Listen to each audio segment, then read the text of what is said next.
My name is Craig Nars. I am a professor here and co-director of the Center for Law, Technology, and Arts. And I want to welcome you to the annual Distinguished Lecture in Law and Technology, and thank you for being here. It's a real pleasure for us to have today Robert E. George as our distinguished lecturer in Law and Technology. Frankly, I need 30 minutes to give Robert George a proper introduction.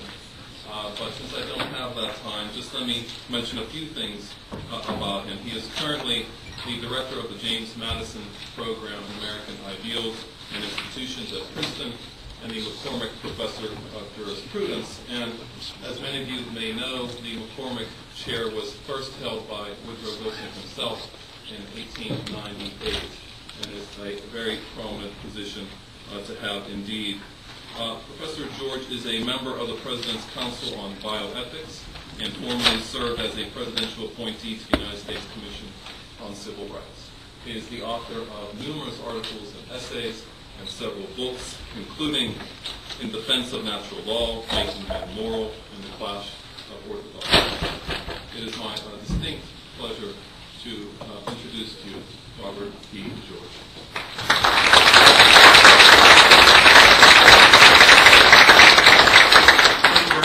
It's a real honor to be at Case, and I should say a pleasure to visit some old friends and to make so many new friends. And I'm grateful to all of you for coming out on this snowy day to hear my remarks, and I hope to engage with you a bit afterward.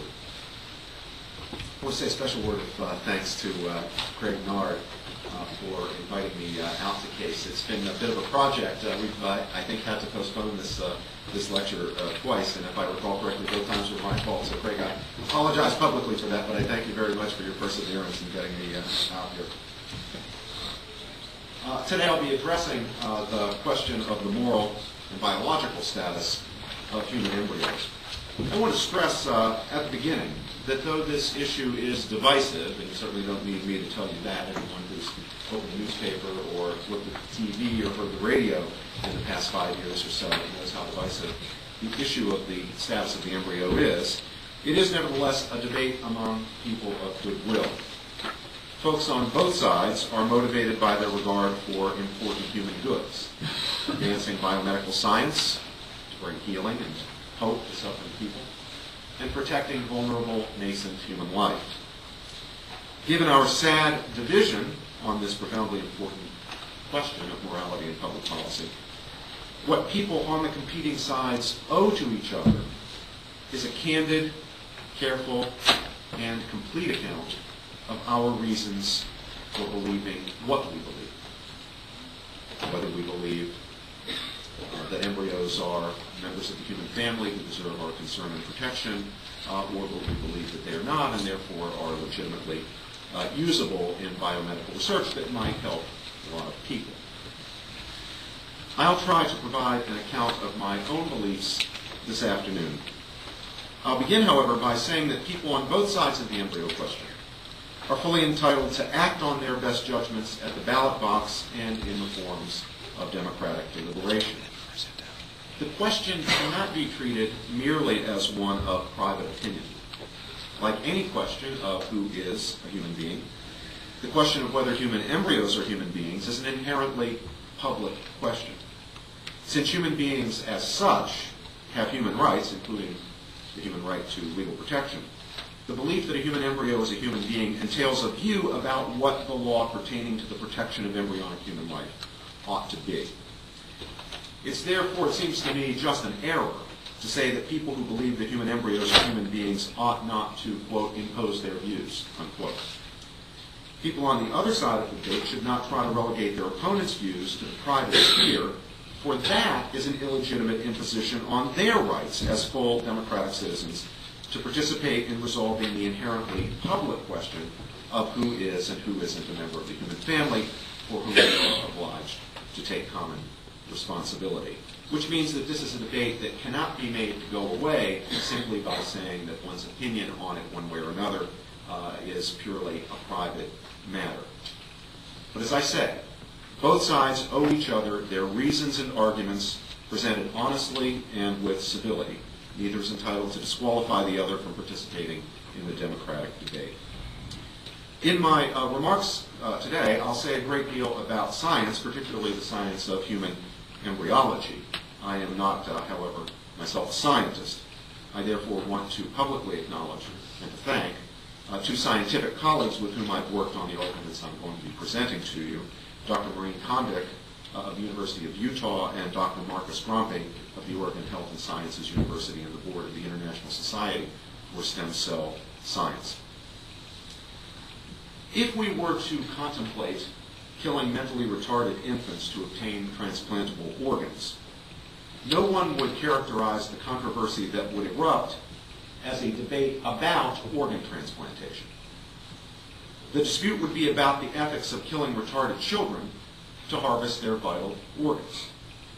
The issue could not be resolved by considering how many gravely ill people could be saved by extracting a heart, 2 kidneys, a liver, and so forth from each retarded child. The threshold question would be, is it just, is it right to relegate a certain class of human beings, in this case the retarded, to the status of objects that can be killed and dissected to benefit others, to the status of research material? By the same token, ours is not a debate about embryonic stem cell research. No one would object to the use of embryonic stem cells in biomedical science or in therapy or otherwise if they could be harvested without killing or harming the embryos from whom they were obtained, or if they could be obtained from their embryos lost in miscarriages. Increasingly, and again, anyone who's looked at the papers or watched TV over the past year or so, and especially in the last 2 or 3 weeks, knows that it's likely that we will soon, perhaps very soon, be able to obtain embryonic stem cells or their exact equivalent by means that do not require the destruction of embryos. Anyone who is interested in that particular very important and very interesting question, and in the alternative methods that are being explored for obtaining fully pluripotent stem cells, that is, stem cells that have the characteristics of embryonic stem cells, the ability to be morphed into many, many different kinds of tissue. Anyone who's interested in that could have a look at the white paper on alternative sources of pluripotent stem cells published by the President's Council on Bioethics. That's available at www.bioethics.gov. It's a wonderful and quite comprehensive review of the work being done at Harvard and at MIT and at other universities in the United States and abroad, and particularly important work is being done in Japan, toward the goal of making this entire divisive debate go away by finding ways of obtaining pluripotent stem cells that all of us can embrace in good conscience. But supporters of research involving the destruction of human embryos, the point of the controversy is the ethics of deliberately destroying human embryos to produce stem cells. The threshold question is whether it's right to countenance the destruction of a certain class of, what shall we say, human lives, human individuals, human beings. That's the point in controversy. Those in the embryonic stage of development to benefit others. But of course, supporters of research involving the destruction of human embryos insist that human embryos are not human beings, or if they are human beings, they are not yet persons. It's therefore, in their view, morally acceptable to destroy the embryos, disaggregate them, for the sake of research designed to hasten the day when juvenile diabetes or Parkinson's disease, any of another long list of diseases, afflictions could be eliminated. At the heart of the debate over embryo-destructive research, then, are two fundamental questions. What is a human embryo, and what is owed to a human embryo as a matter of justice? My remarks today propose to answer those questions. Now, I will say nothing about religion or theology. That is not a tactical decision on my part. Rather, it reflects my view about how to think about the dispute over human embryo-destructive research. It's sometimes said that opposition to embryo-destructive research is based on a controversial theory of ensoulment. However, I don't think that the question has anything to do with ensoulment or whether a human being who dies in the embryonic stage, I will argue that human embryos are human beings, whether a human being who dies in the embryonic stage will have spiritual remains in the form of an immaterial soul. It just seems to me not relevant. Questions of whether human beings have spiritual souls needn't be engaged in arguments about whether human embryos are human beings. And one need not appeal to any theology of ensoulment to assert that there is a rational basis for treating all human beings, including those in the embryonic stage, as creatures possessing intrinsic worth and dignity. Questions of ensoulment and the eternal fate of human beings who die before birth are, to be sure, interesting theological questions, but they are irrelevant to the moral debate and the question of public policy. Now, for what it's worth, I should point out that the Catholic Church does not try to draw scientific inferences about the humanity or distinctness of the embryo from theological propositions about ensoulment. In fact, it works the other way round. Someone who wanted to talk the Pope into declaring that the human embryo is ensouled, which is something that up to this point the Catholic Church has never declared, would have to prove his point by marshaling, among other things, the scientific facts. The theological conclusion would be drawn on the basis of, among other things, the finding of science about the self-integration, distinctness, unity, determinateness, and so forth, or otherwise, of the developing embryo. So things work exactly the opposite way, the opposite of the way some persons who think they know what the Catholic Church says about ensoulment and embryo, the status of the embryo, imagine that they work. My view is that we should resolve our national debate over embryo destructive research on the basis of the best scientific evidence as to when the life of a new human being begins. We should not be looking at the Bible. We should be looking at the basic texts of modern embryology and human developmental biology, and the most careful philosophical reasoning as to what is owed to nascent human life. Faith can, I believe, motivate us to stand up and speak out in defense of human life and human dignity. I'm not asking people to check their religious faith or religious opinions at the door. Religious people should never hesitate to stand up and speak out in behalf of what they believe justice requires. But we need not, and this is my point, rely on religious faith to tell us whether a human embryo is or is not a new human life, or whether all human beings, irrespective not only of race, ethnicity, and sex, but also irrespective of age, size, stage of development, or condition of dependency, possess full moral worth and dignity. The application of fundamental philosophical principles in light of facts established by modern embryological science should be sufficient to the task. The adult human being that is now you, or me, is the same human being who, at an earlier stage of his or her life, was an adolescent, and before that a child, an infant, a fetus, and an embryo. Even in the embryonic stage, you and I were undeniably full, living members of the species Homo sapiens. We were then, as we are now, distinct and complete, though in the beginning we were, of course, developmentally immature human organisms. We were not, never were, mere parts of other organisms. A human embryo, then, is not something different in kind from a human being, the way a rock or a potato or a rhinoceros is something different in kind from a human being. The human embryo is a human individual in the earliest stage of his or her natural development. Unless severely damaged or denied or deprived of a suitable environment, an embryonic human being will, by directing his or her own integral organic functioning, of course sex is determined at the beginning, develop himself or herself to each more mature developmental stage along the gapless continuum of a human life.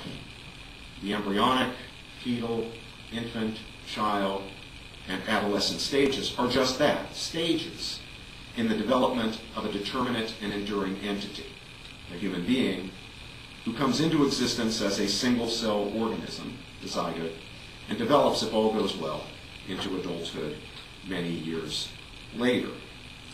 A human embryo, like a human being in the fetal or infant or child or adolescent stages, is not properly conceived as a pre-human organism with the mere potential to become a human being, No human embryologist or textbook in human embryology known to me presents, accepts, or remotely contemplates such a view.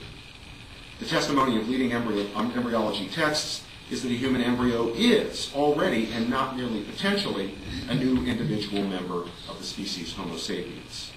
His or her potential, assuming a sufficient measure of good health in a suitable environment, is to develop by an internally directed process of growth through the further stages of maturity on the continuum that is his or her life. Nor is there any such thing as a pre-embryo. That is a concept invented as one of my sparring partners on this issue, Professor Lee Silver, a biologist at Princeton with whom I debate this, has conceded, indeed pointed out in his book Remaking Eden, a concept invented for political and not scientific reasons, Professor Silver was candid enough to say. Now, by contrast to the developing embryo as a whole, complete, functioning organism, an individual member of the human species, by contrast, the gametes, sperm and egg, whose union brings into existence the embryo, are not whole and distinct organisms. They are not new or complete members of the species. They are functionally, as well as genetically, identifiable as parts of the male or female potential parents. Each has only half the genetic material needed to guide the development of an immature human being toward full human maturity. They are destined, these gametes, either to combine with an oocyte or spermatozoon to generate a new and distinct organism, or simply to die. Even when fertilization occurs, they do not survive. Rather, the genetic material of the gametes enters into the composition of a new organism, and that's true whether we're talking about a human being or a sheep or any other creature that reproduces sexually. But none of this is true. What's true of the gametes is not true of the human embryo in the zygote and blastoid stages onward, the earliest stages in the development of human life. The combining of the chromosomes of the spermatozoon and of the oocyte generates what human embryology identifies as a new, distinct, and enduring organism. Whether produced by fertilization or by somatic cell nuclear transfer, which is the the sheep was created, or some other cloning technique, the human embryo possesses all of the genetic material needed to inform and organize its growth. The direction of its growth is not extrinsically determined, but is in accord with the genetic information within it. In other words, the embryo is using, directing its own organic function, using the genetic material within it to chart the path of its own growth. Nor does the embryo merely possess organizational information for maturation. In fact, it exemplifies, its behavior shows the active disposition to develop itself using that information.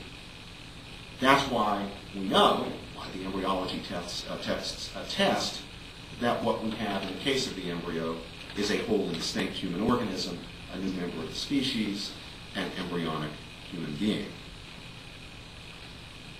To put the matter in terms that would be familiar to logicians, when we use the term embryo, we use it to connote, as we do with fetus or infant, not what logicians would call a substance sorter. We're not sorting things according to their different kinds, embryo, adult, adolescent, but rather a phasal sort. In the life of a particular kind of creature, the embryonic phase or stage is just that phase, as is the fetal, the infant, the child, the adolescent. Now, if the embryo were not a complete organism, what could it be? What status would it have biologically? Unlike the spermatozoa and the oocytes, it is not merely a part of a larger organism, namely the mother or the father, nor is it a disordered growth or a gamete tumor, such as a complete hydatidiform mole teratoma, tumors that sometimes are created in nature in human females and in other animals that can mimic the early stages of embryonic growth. But rather than possessing the genetic information and active disposition to develop in the direction of maturity as a member of the species, they grow in a disordered way,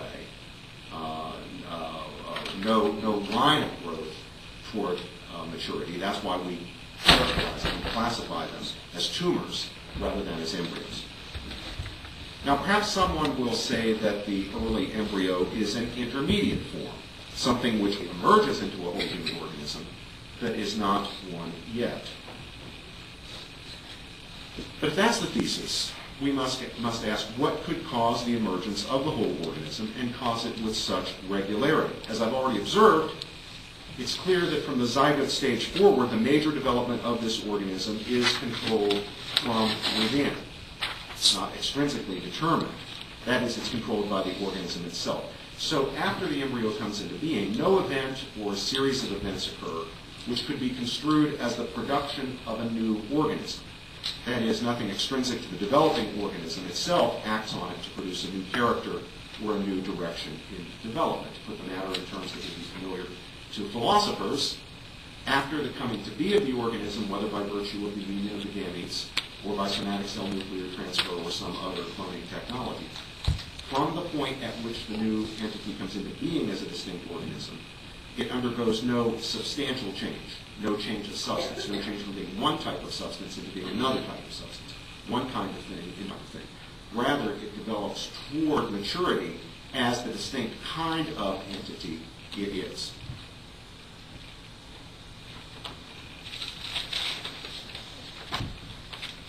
A supporter of embryo-destructive research might concede that a human embryo is a human being in a biological sense, a merely biological sense, yet deny that human beings in the early stages of development are due full moral respect such that they may not be killed to benefit more fully developed human beings who are suffering from severe afflictions. But to deny that embryonic human beings deserve full respect, one must, of course, suppose that not every human being deserves full respect. We don't deserve full respect in virtue simply of being a human being. And to do that, one must hold that those human beings who deserve full respect deserve it not in virtue of the kind of entity they are, a rational animal organism, human being, but rather in virtue of some acquired characteristic that some human beings or some human beings at some stages or in some conditions have and others do not have, and which some human beings have in greater degree than others. Now, this is an interesting philosophical claim, and you notice that we've now shifted from the biological question, what is human being in the biological sense, full living member of the species Homo sapiens, are embryos that? Certainly yes. We shifted from the biological question to the philosophical question. This question can't be resolved by looking it up in the embryology textbooks, the textbooks of human developmental biology. This requires philosophical reflection. On what basis do we consider that human beings, or some human beings, those human beings who qualify, have intrinsic worth and dignity such that it's wrong to use them merely to benefit other human beings, to destroy them in biological research or for other reasons? Now, I think that the position that I just outlined, that it's possible that only some human beings have dignity and deserve full respect, and that those who have it in virtue of something other than being a human being, I think that position is untenable philosophically, and let me say why. I think the question is very difficult. I'll lay my reasoning out there. You may identify, and if so, afterward, I hope you have a chance to straighten me out where the errors are, if I am making errors in my reasoning. But here's how my reasoning goes. It's clear that one need not be actually or immediately conscious, reasoning, deliberating, making choices, and so forth in order to be a human being who deserves full moral respect. For plainly, people who are asleep or people who are in reversible comas deserve such respect. So if one denied that human beings are intrinsically valuable in virtue of what they are, but required an additional attribute, the additional attribute would have to be a capacity of some sort, and obviously a capacity for certain types of mental functioning. Capacity that would enable us to say, well, it's all right to kill and eat cows or pigs, because they lack this capacity, but it's not all right to kill any human beings because they have this capacity. Obviously, capacity for some sort of characteristically human mental functions. Now, of course, human beings in the embryonic, fetal, and early infant stages lack immediately exercisable capacities for mental functions characteristically carried out by most human beings at later stages of maturity, though we all carry out those functions only intermittently since we sleep and sometimes drift between consciousness, find ourselves in comas and so forth. Still, even in the earliest stages, in the infant stage, in the fetal, in the embryonic stage, from the beginning, they possess in radical form, that is in root form, these very capacities. Precisely by virtue of the kind of entity they are from the beginning actively developing themselves to the stages at which these capacities will, if all goes well, be immediately exercisable. Although, like infants, they have not yet developed themselves to the stage at which they can perform intellectual operations, it's clear that they are rational animal organisms. That's the nature of a human being. That's the kind of entity a human is. It's important then to distinguish two senses of the capacity, what's sometimes called the potentiality, for mental functions of the characteristically human type. An immediately exercisable capacity and a basic natural capacity which develops over time. And there are good reasons for believing that it is the second sort of capacity, and not the first, that provides the justificatory basis for regarding human beings as having dignity, as ends in themselves, and not as means only, as bearers of rights and as subjects of justice, and not as mere objects or material. First, the developing human being does not reach a level of maturity at which he or she performs a type of mental act that other animals do not perform, even animals such as cats and dogs, until at least several months after birth. A 6-week-old baby lacks the immediately exercisable capacity to perform characteristically human mental functions. So, if full moral respect were due only to those who possess immediately exercisable capacities for these characteristically human functions, it would follow that 6-week-old infants, probably infants even older, do not deserve full moral respect. So, unsentimental believers that full moral respect is due only to those human beings who possess immediately exercisable capacities for these mental functions do not hesitate to draw the inference that young infants do not deserve full moral respect and may legitimately be killed. My colleague at Princeton, Professor Peter Singer, who has the view that to be a person, and not merely a pre-personal human being, to be a person, one must have these immediately exercisable, characteristically human functions, was asked, well, would you have any objection to creating a massive industry in the creation of infants who would then be kept alive long enough to have their organs extracted in order to meet the need for transplantable organs among people who are suffering and who need them and are now waiting in lines, and many of whom will die. And Professor Singer, entirely consistently with his position, said, no, I wouldn't have any moral objection to that at all. That's an entirely consistent position. If you take the view that to be a human being who's a bearer of dignity and rights, you need to have immediately exercisable capacities for characteristically human moral functions, mental functions. Thus, if human embryos may legitimately be destroyed to advance biomedical science, it follows logically that, subject to parental approval, the body parts of human infants should be fair game for scientific experimentation, as Professor Singer was candidly willing to affirm that they could be, at least from a moral point of view. Second, the difference between these two types of capacity, a basic natural capacity that unfolds over time and the immediately exercisable capacity, is merely a difference between stages along a continuum. The immediately exercisable capacity for mental functions is only the development of an underlying potentiality that the human being possesses simply by virtue of the kind of entity it is, and that cats and dogs and other critters do not possess at all, even in radical root form. The capacities for reasoning, deliberating, and making choices are gradually developed, brought toward maturation, through gestation, childhood, and adolescence. But the difference between a being that deserves full moral respect and a being that does not and can therefore legitimately be killed to benefit others cannot consist only in the fact that while both have some feature, one has more of it than the other. Merely quantitative difference, having more or less of the same features, such as the development of a basic natural capacity, cannot by itself, it seems to me, be a justificatory basis for treating different entities in radically different ways, as treating some as legitimately subject to being destroyed to benefit others, and to treat others as bearing so profound a dignity that they may not legitimately be destroyed, even to save hundreds of others or thousands of others. Third, the acquired qualities that could be proposed as criteria for personhood come in varying and continuous degrees. There are an infinite number of degrees of the relevant developed abilities or dispositions, such as for self-consciousness or rational self-awareness or rationality or deliberation. So if human beings were worthy of full moral respect only because of such qualities, then, since such qualities come in varying degrees, no account could be given of why basic rights are not possessed by human beings in varying degrees. The proposition that all human beings are created equal would be relegated to the status of a myth.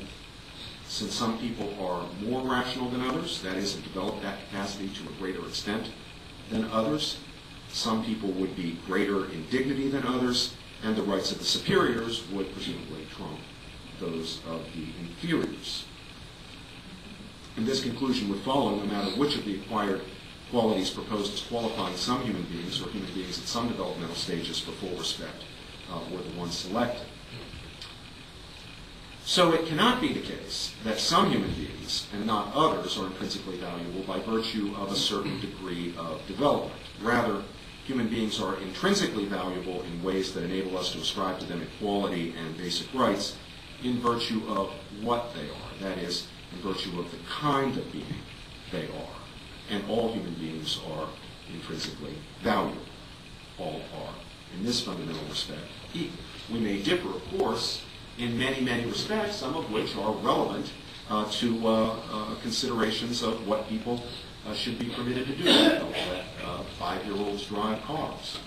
They're not developed mentally at the point at which it would be safe and make any sense to let 5-year-olds, at least more than 5-year-olds, drive cars. 5-year-olds might want to drive cars. They might consider themselves to be discriminated against because they're not allowed to drive cars. But it's sensible, rational, moral to treat them differently.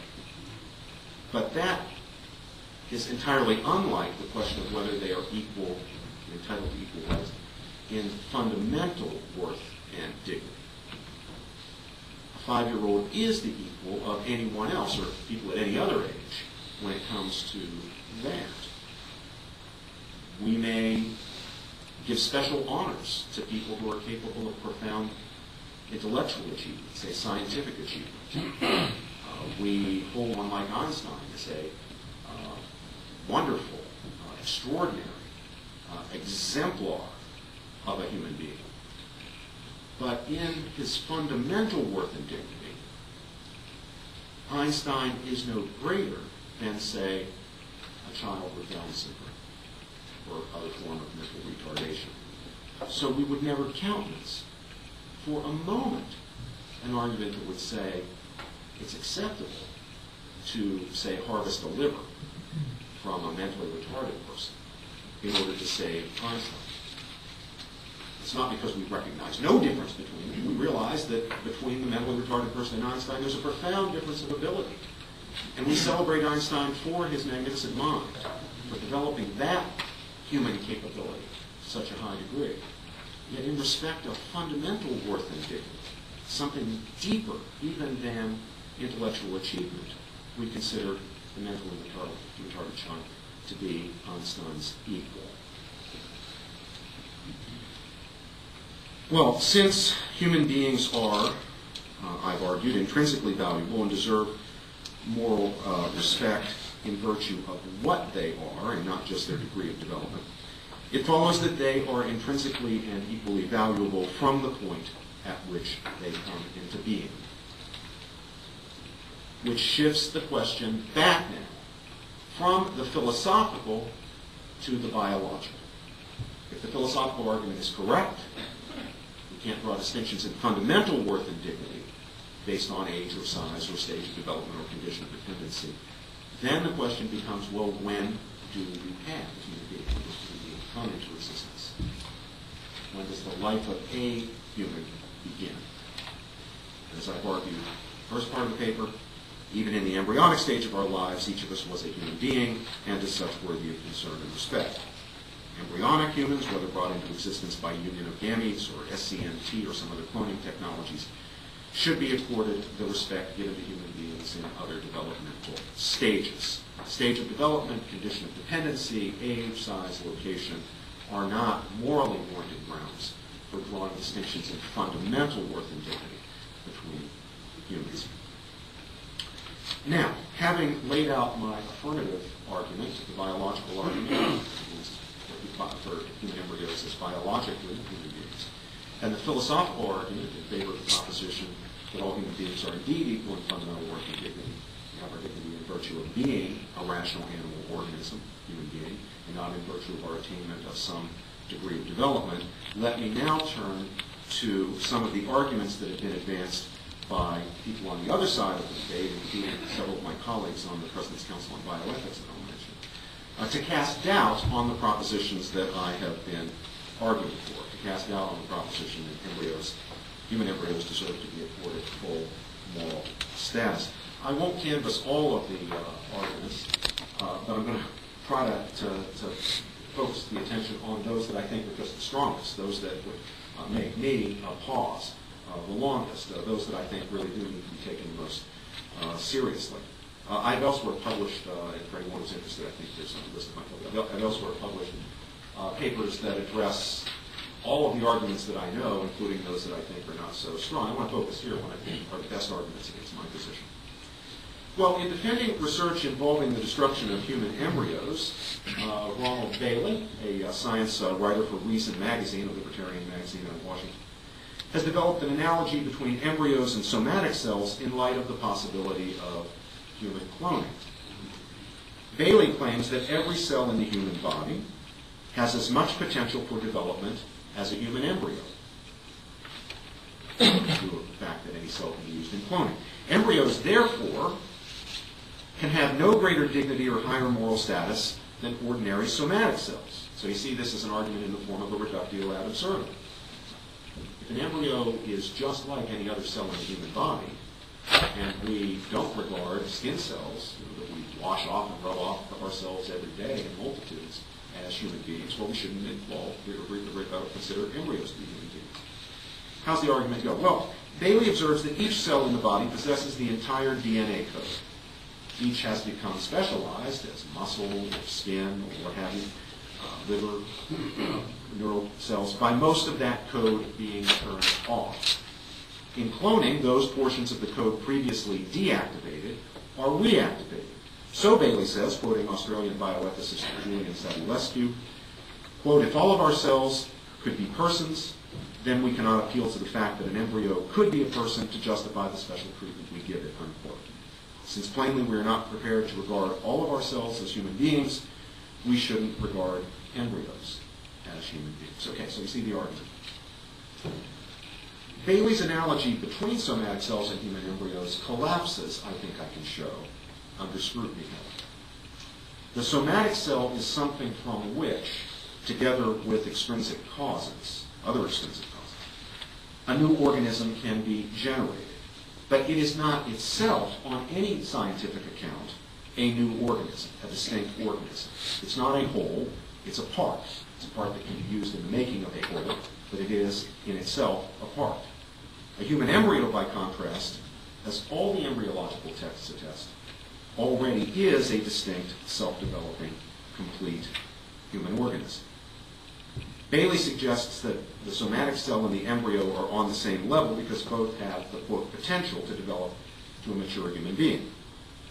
The kind of potentiality possessed by somatic cells that might be used in cloning differs profoundly, however, from the potentiality of an embryo, and Bailey's argument trades entirely on the equivocation between potentiality in these two distinct senses.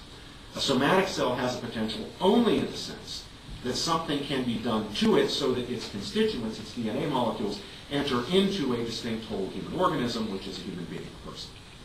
In the case of the embryo, by contrast, he or she already is actively, indeed dynamically, developing himself or herself to the further stages of maturity of the distinct organism, the human being that he or she already is. Now, it's true that the entire genetic code is present in each somatic cell. We've known that for a long time. And this code can indeed be used for the guidance of the growth of a new entire organism. That's how Dolly the sheep was brought into being. So a body cell, it was in fact a mammary cell, was taken from a ewe.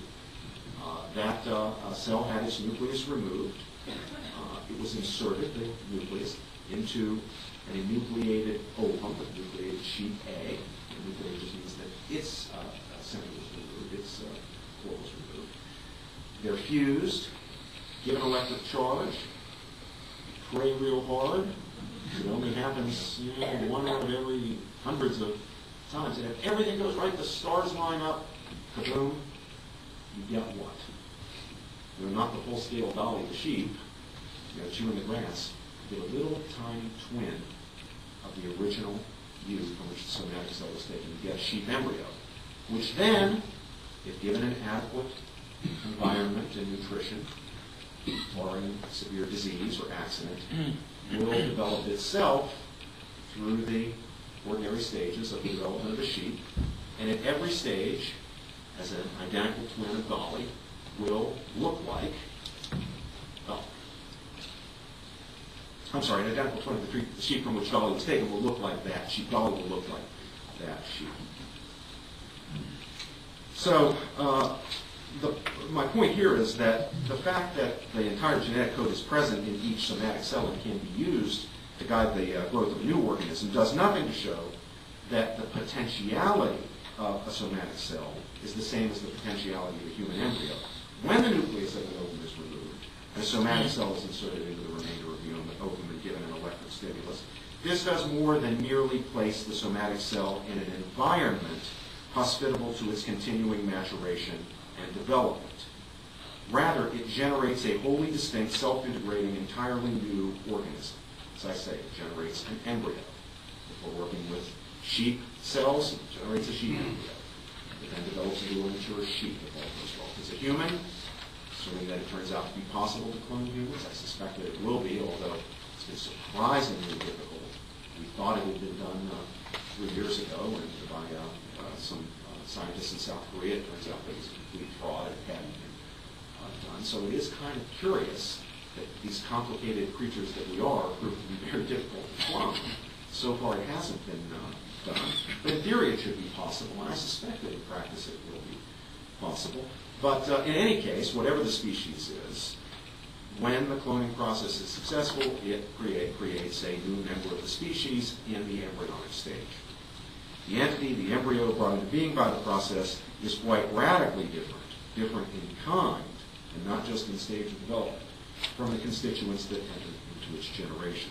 Somatic cells in the context of cloning, then, are analogous not to embryos, but to the gametes whose union results in the generation of an embryo in the case of ordinary sexual reproduction. If you want an analogy to somatic cells in cloning, the analogy will be to gametes. It's the gametes whose DNA enters into the creation of a new human being, the same as somatic cells in cloning. The analogy is not to an embryo, which is a distinct, self-integrating organism that by direct means of organic functioning develops itself, supplied only with an adequate environment, sufficient nutrition, toward developmental maturity. You and I were never either a sperm cell or an ovum. The organism that you, or that to me, was brought into being by a union of sperm and egg, but we were never an egg cell or an ovum. Nor would a person who was brought into being by a process of cloning have once been a somatic cell. Those are parts of other organisms, the parents. To destroy an ovum or a skin cell whose constituents might have been used to generate a new and distinct human organism is not to destroy a new and distinct human organism, for no such organism exists or ever existed. But to destroy a human embryo is precisely to destroy a new, distinct, and complete human organism, an embryonic human being.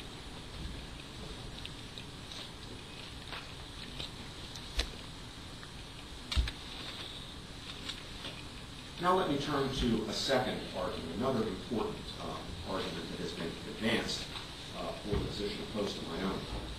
My colleague on the President's Council on Bioethics, Dr. Michael Gazzaniga, distinguished scholar of cognitive science and dean of the faculty at Dartmouth College, has proposed this second argument.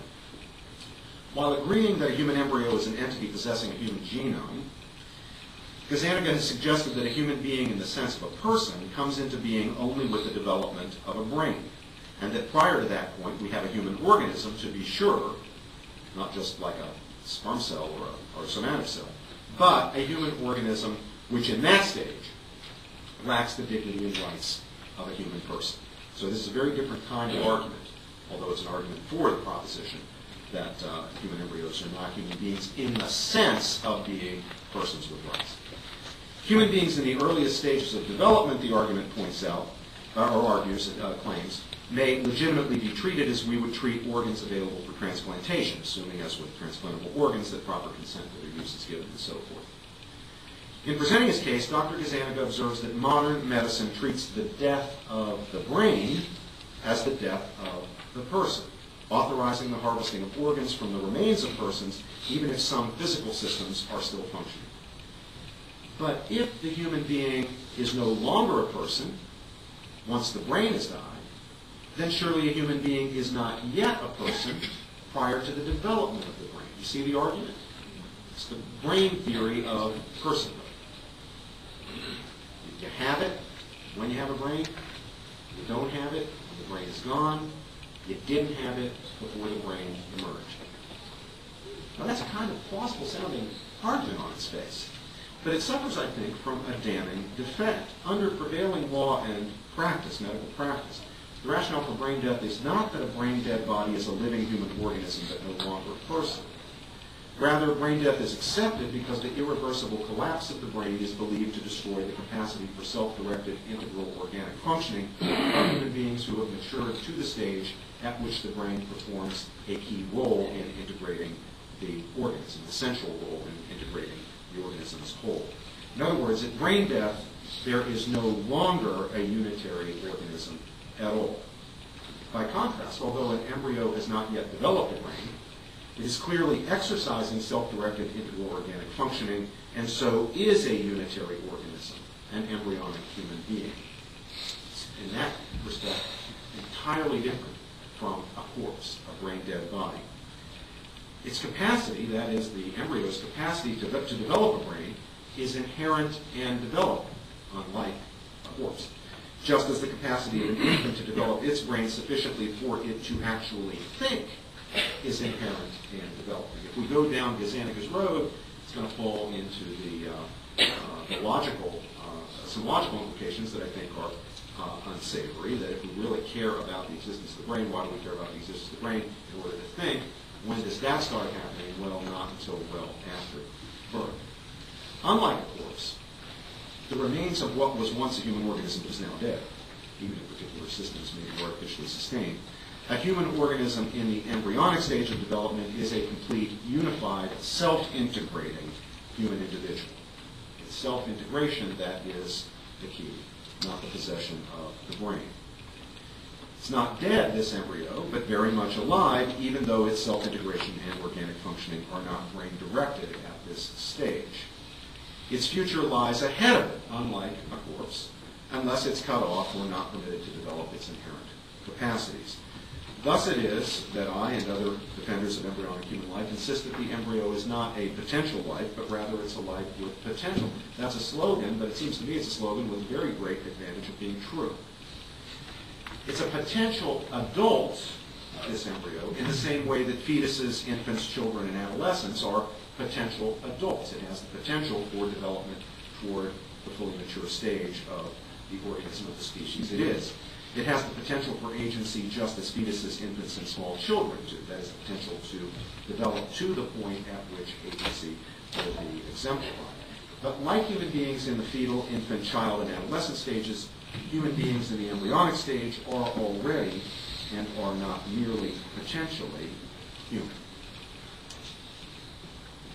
Okay, so that is my response to Gazzaniga's argument. The second, I think, important argument against the position that I'm defending. Let me now turn to a third and another one by a very distinguished colleague, Dr. Michael Sandel, the political theorist from Harvard. In an essay in the New England Journal of Medicine, in my full response written together with Patrick Lee, Dr. Sandel is in the materials there. In an essay in the New England Journal of Medicine, Sandel argues that human embryos are in fact, and contrary to what I've claimed, different in kind from human beings at later developmental stages. Now this argument I like, even though I think it's wrong. I'll say why, and I think I can prove it. But I like it because it takes us right to the heart of the matter. Is a human embryo a human being? Is it the same kind of thing as creatures who are undeniably human beings, like those of us who are in this room? Or is the difference a difference in kind?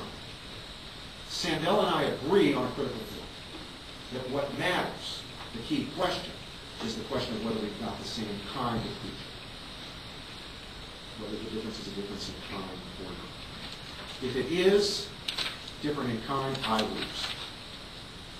If it's not, Mike loses. Not Dr. Sandel loses. We've hit the real core of the matter. Now, at the core of Sandel's argument is an analogy. Let me quote him so that I don't misrepresent or mischaracterize his position. Sandel says, although every oak tree was once an acorn, it does not follow that acorns are oak trees, or that I should treat the loss of an acorn, eaten by a squirrel in my front yard, as the same kind of loss as the death of an oak tree felled by a storm. Despite their developmental continuity, acorns and oak trees are different kinds of things.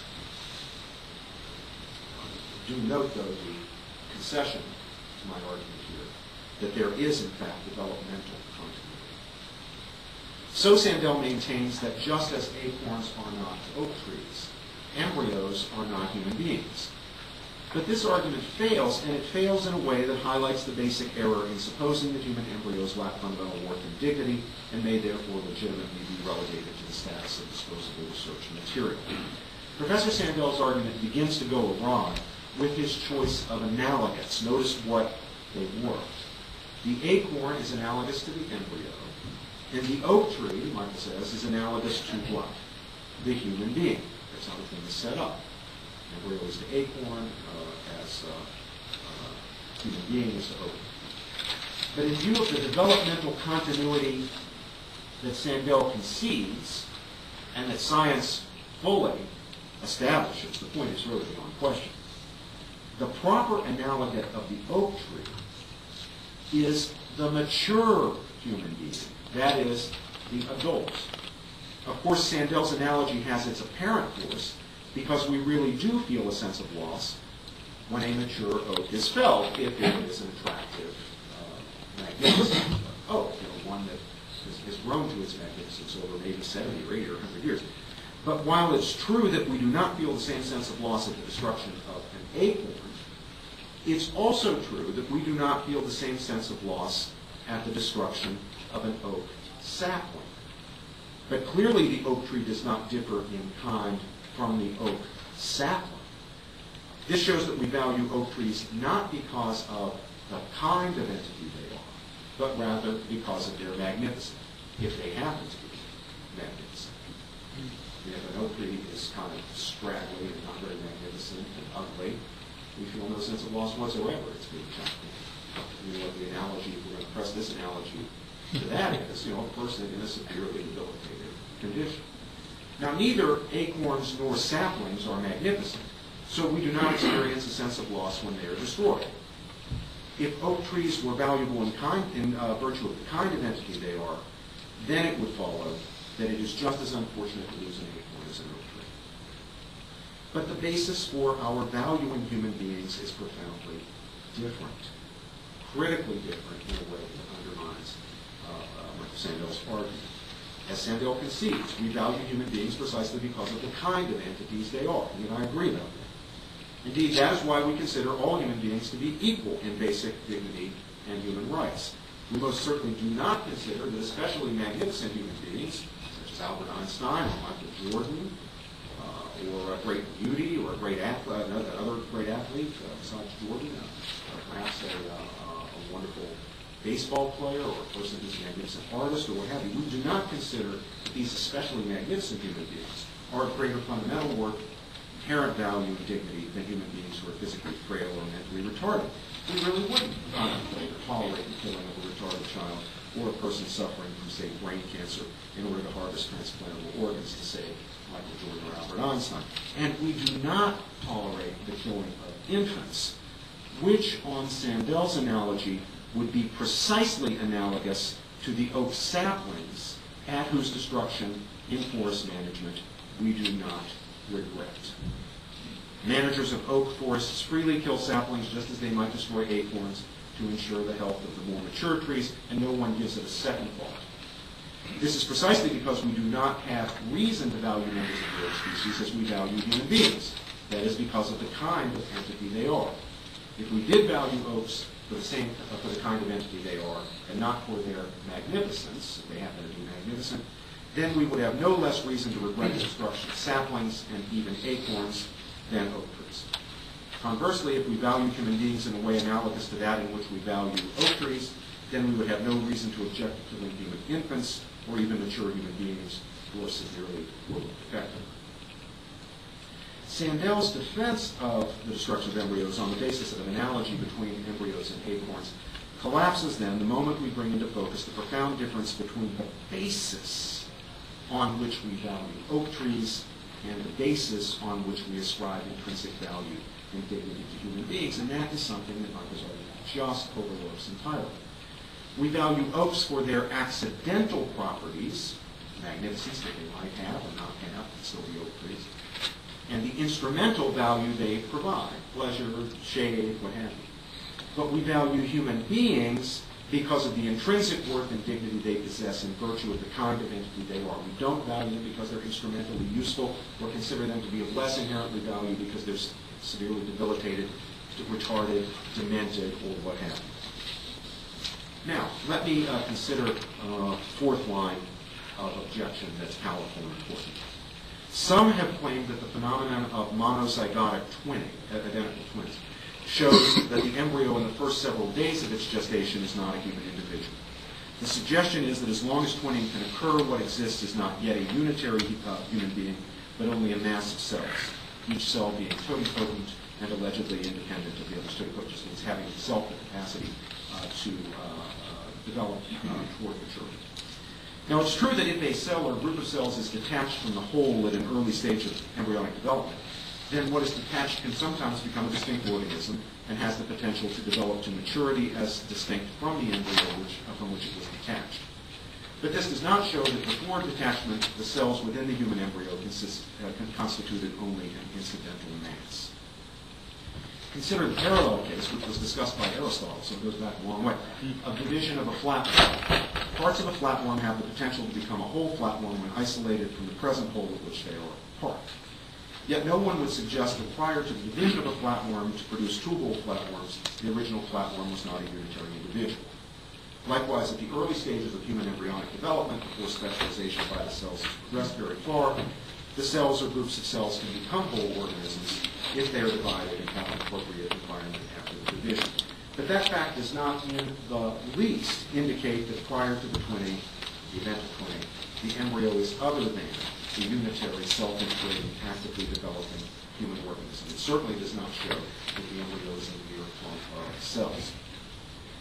In the first 2 weeks, the cells of the developing embryonic human being are already manifest a degree of specialization and differentiation. From the very beginning, even at the 2-cell stage, the cells differ in cytoplasm received from the original ovum. Also, they are differentiated by their position within the embryo. Even in the unfertilized embryo, there is already what's referred to sometimes as an animal pole from which the nervous system and the eyes develop, and a vegetal pole, as it's called, from which the lower organs of the gut develop. After the initial cleavage, the cell coming from the animal pole is probably the primordium of the nervous system and the other senses, and the cell coming from the vegetal pole is probably the primordium of the digestive system. Now, some people have claimed that the human embryo does not become a human being until implantation, because they assume The embryo cannot establish a basic body plan until it receives external maternal signals at implantation. Only then is it, they say, a self-directing human organism. According to this view, these signaling factors somehow transform what was hitherto a mere bundle of cells into a human organism, a unitary organism.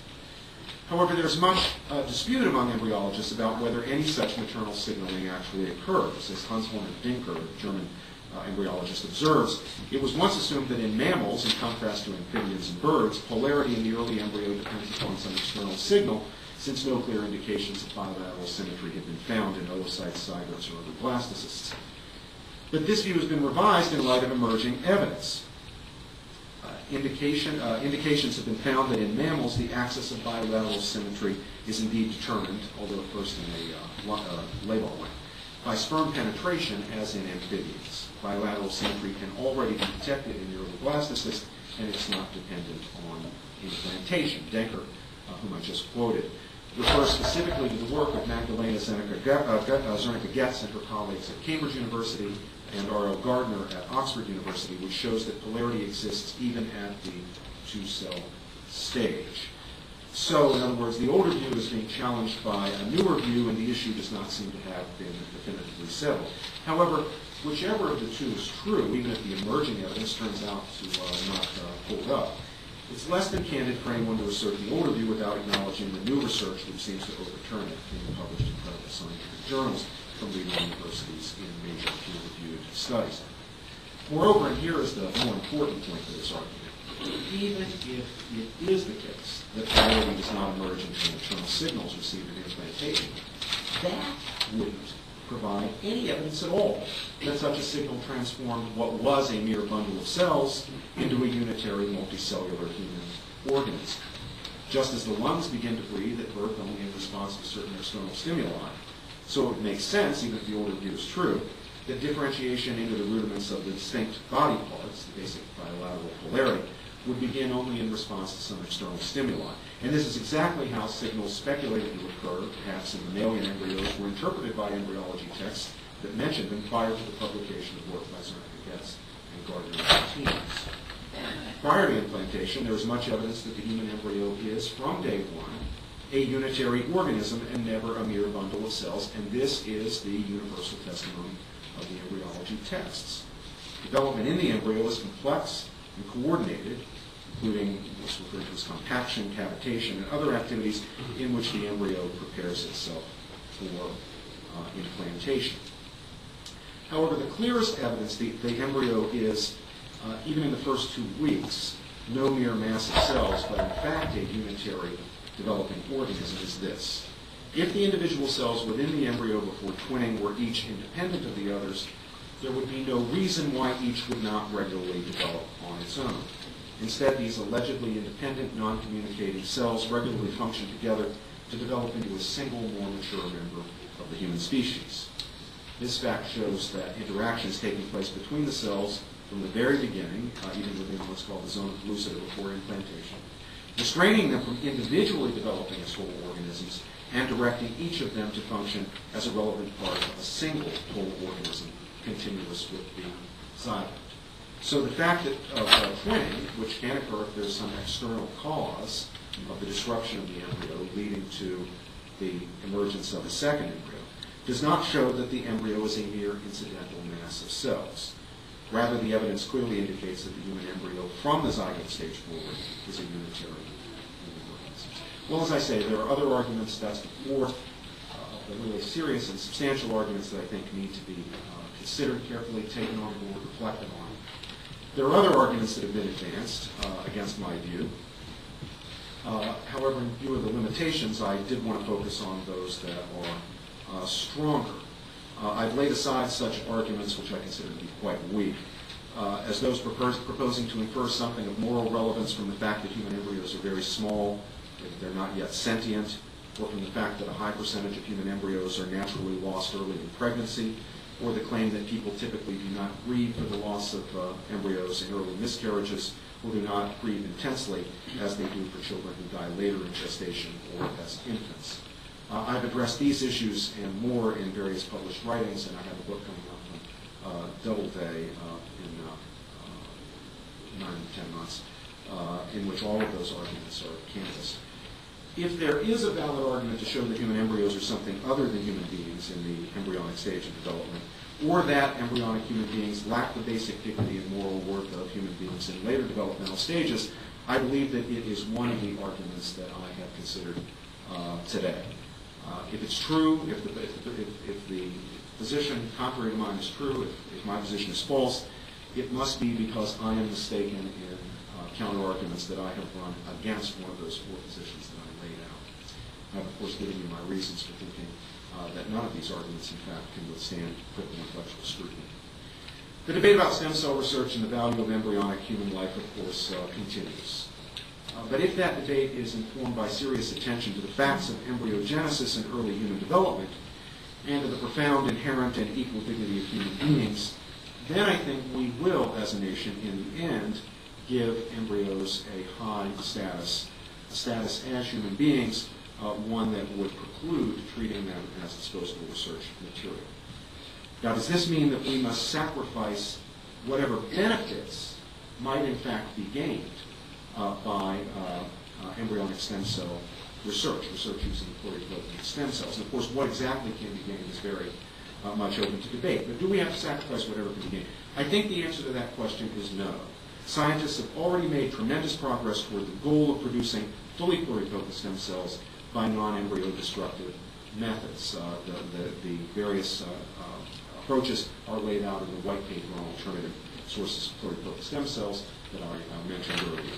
I hope that we will, in fact, find in alternative methods of procuring such cells a way of bringing the embryo debate that has divided us so badly as a nation to an honorable close on terms that all Americans can in good conscience accept, where we can have the cells that scientists want to do the work that they want to do in the hope of saving people, and at the same time have full respect for nascent human life. Thank you.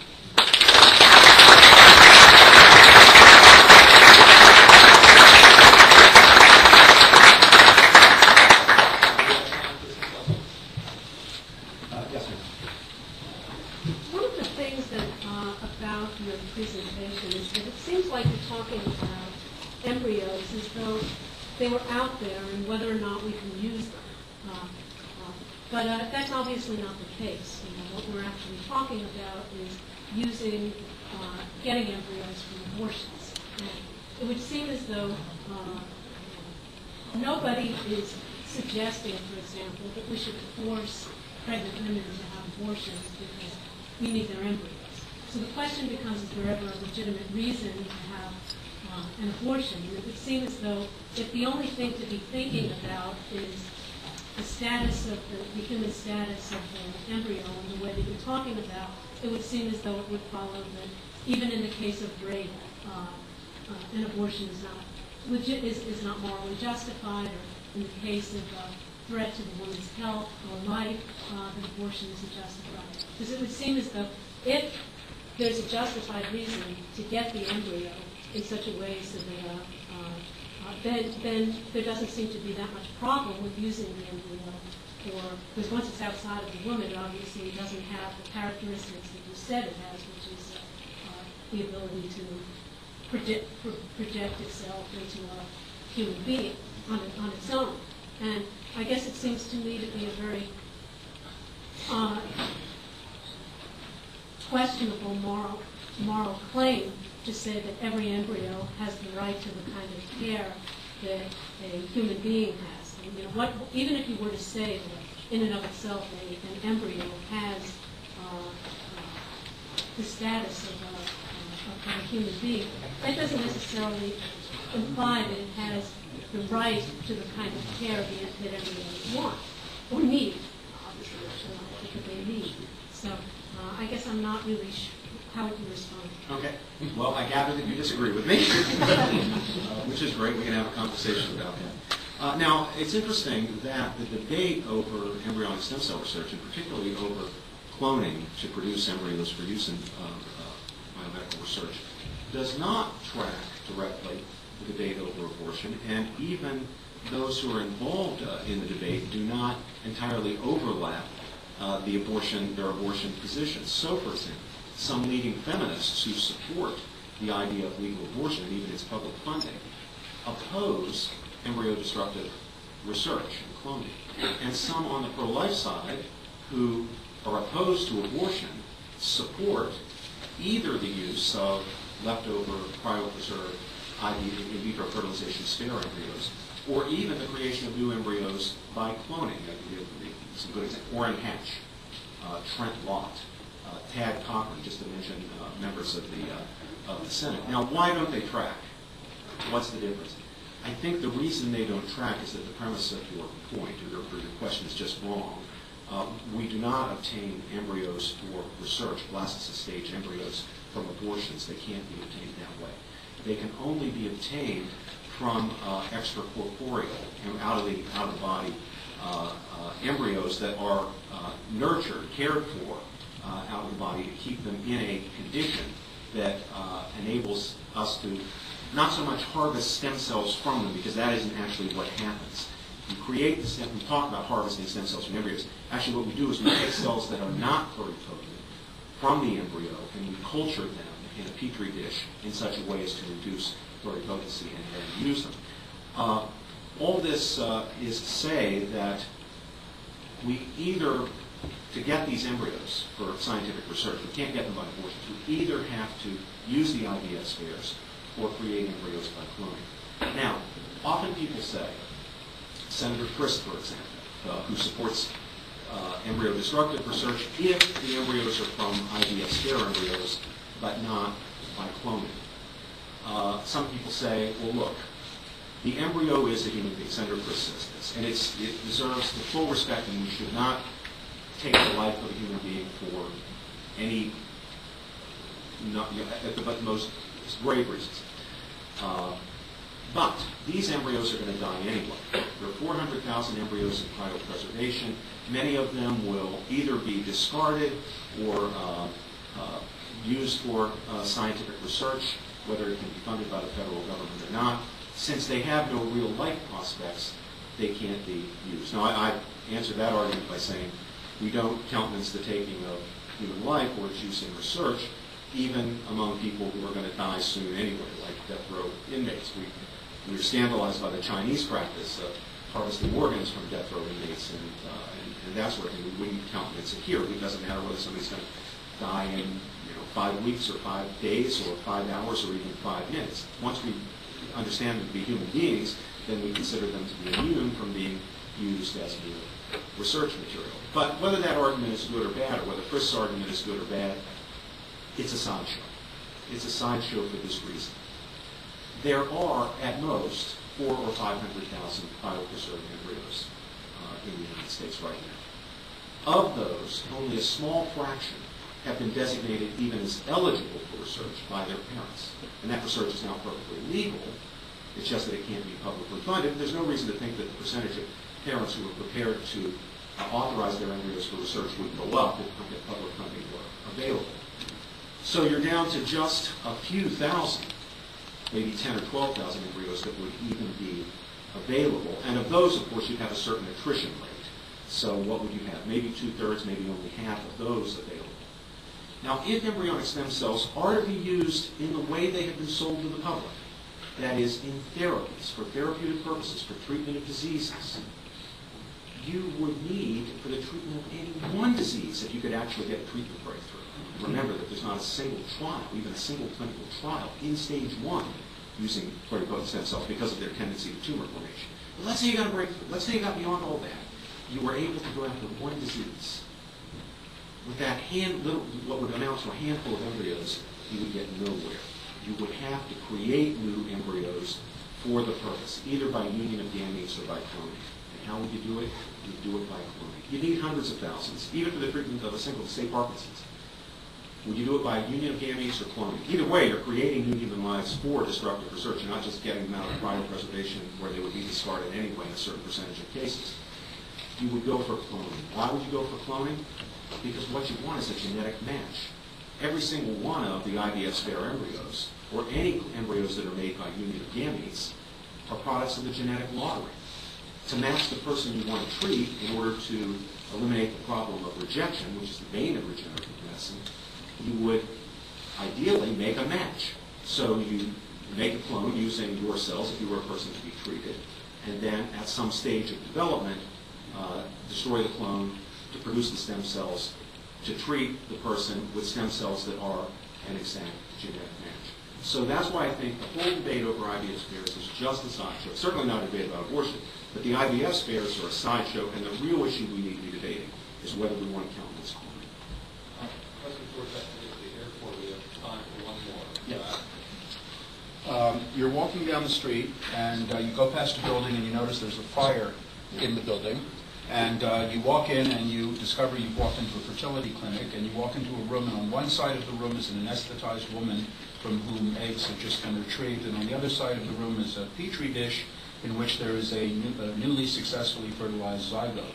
And the fire is creeping towards the oxygen tanks. An explosion is imminent. The explosion will instantly incinerate anything in the room. And you have only time to pick one, either the woman or the petri dish to save. From a moral standpoint, is it a toss-up? I treat this problem at great length in the new book that I have coming out. I've got a complete analysis of the argument, and I make it more strongly against myself than you've made it. The answer to the question is that this is not a case of direct killing. We're not deliberately taking the life of either human being. We're deciding who to save in a circumstance in which we can't save more than the one.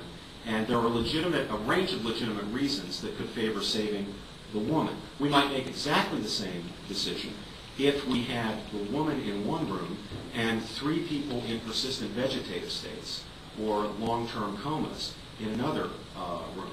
We might still save the one, even though we would not deny or try to conclude from the fact that we would, for whatever reason, save the one, that those 3 people in persistent vegetative states or comas or severely debilitated conditions were not human beings, because, gee, if they were human beings, then we would save them.